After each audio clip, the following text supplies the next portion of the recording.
Taiwan is on high alert with fighter jets making their rounds amid a sharp uptick in Chinese military activity.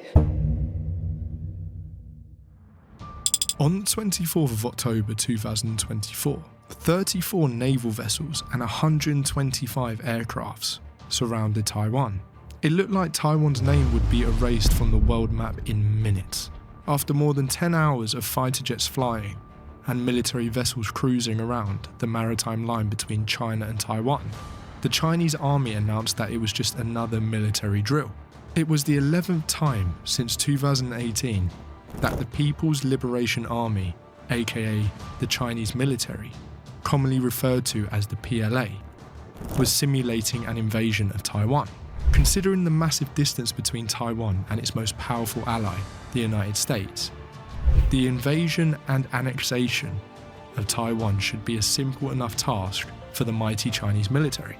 But as it turns out, it's not so easy after all. Why exactly is this?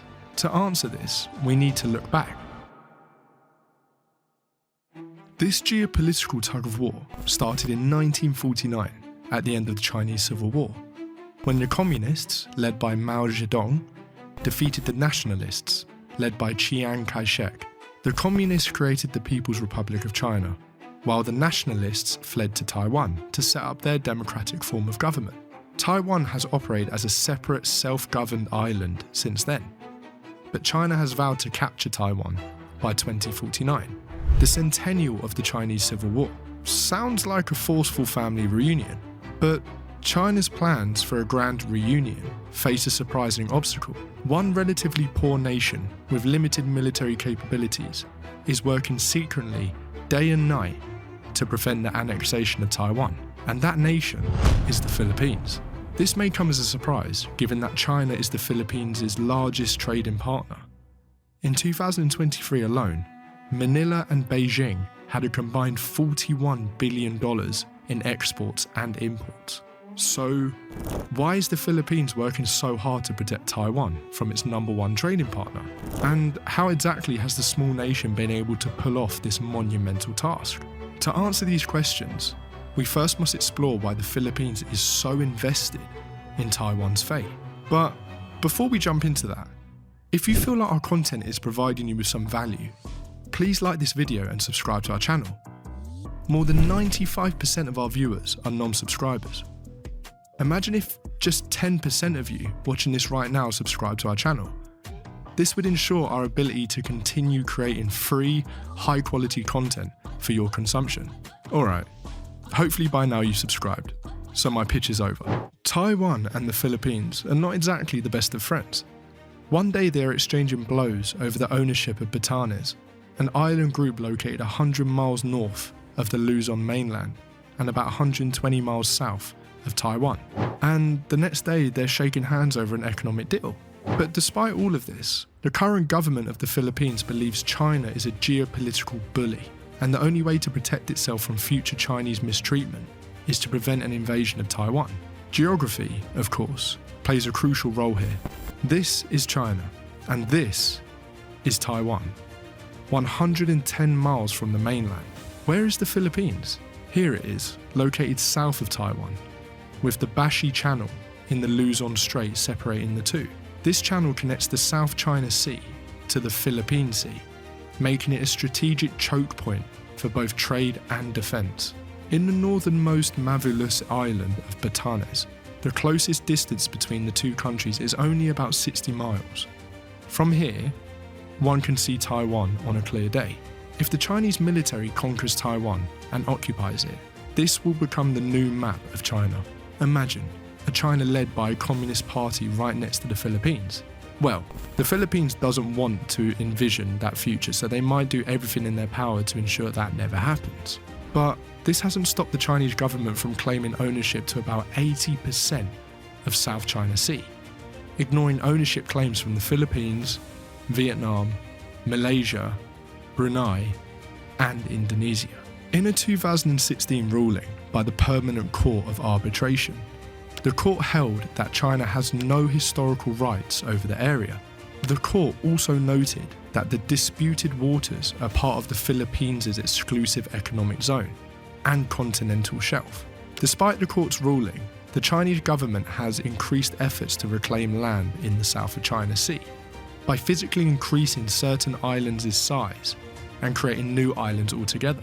In addition to piling sand onto existing reefs, China has constructed ports, military installations, and airstrips, particularly in the Paracel and Spratly Islands, where it has 27 outposts.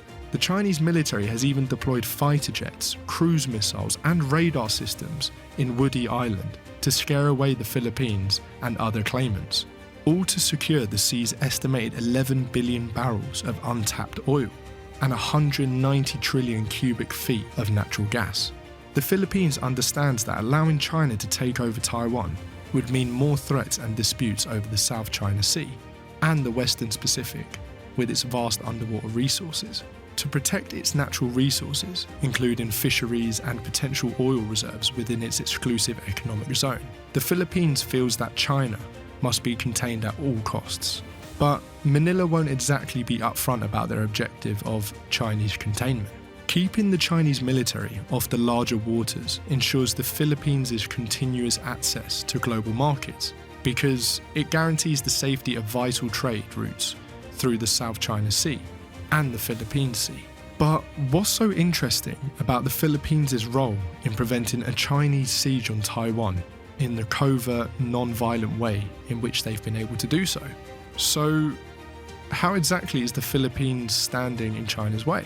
First, it is by hosting US forces under the Enhanced Defense Cooperation Agreement, which was signed in 2014. The EDCA allows the US military to operate from and station troops at 5 locations in the Philippines. Amid rising tension between China and Taiwan, the agreement was expanded in April 2023 to include 4 new locations. 2 of the 4 additional sites are in the northern Philippines province of Cagayan, which is about 250 miles from Taiwan. Since the Philippines lacks the military capability to stand up to China, it is willing to hand over large swaths of land to the US military. Because of this, if any conflict erupts in the region, the US can quickly defend Taiwan by utilizing these military sites within the Philippines. That thought alone is enough to restrain the long arm of Xi Jinping. Experts believe the 2 US sites located in the mountainous regions of Cagayan and Isabela are perfect locations for the United States to build runways or storage facilities for sophisticated weaponry. The 4th military site is on the Balabac island of Palawan. The water here can host a variety of sophisticated submarines, which will be important for marine defense if the conflict ever rages out of control on the seas. But the Philippines actually does way more than just provide military sites for the United States. It also regularly monitors the Bashi Channel for China's presence. The Chinese Navy can access this channel, but must not cross it because of the first island chain. The United States is under obligation to defend Taiwan, the Philippines, Japan, and Borneo should the Chinese Navy cross into their territories. This line of islands is known as the first island chain, and a China cross could mean an all-out war in the region. The continuous monitoring of this channel is another means by which the Philippines play a crucial role in Taiwan's maintained independence. If the Chinese Navy were to cross this line, they can certainly expect the Philippines to immediately call on the United States and other allies like Japan and Australia to take up arms in Taiwan's defense. So, with the Philippines' eyes, it becomes nearly impossible for China to move unnoticed towards Taiwan. And there's one more way the Philippines plays a vital role in keeping conflict at bay. It's known as the Balikatan, which means shoulder to shoulder in the Tagalog language, and it is an annual military exercise conducted by both the US and the Philippines, simulating maritime security, air, missile, cyber defense, and counter-terrorism operations. The Australian Defence Force has also participated in these drills continuously since 2014, and the French Navy joined the 2024 edition. These exercises are hosted across various locations in the Philippines to remind China of the red lines it must not cross. But if the Philippines is working this hard against China's interests, Why doesn't the nation speak more openly about protecting Taiwan? To put it simply, despite all of the work the Philippines does to maintain the status quo in the region, the Philippines is still scared of China's military might.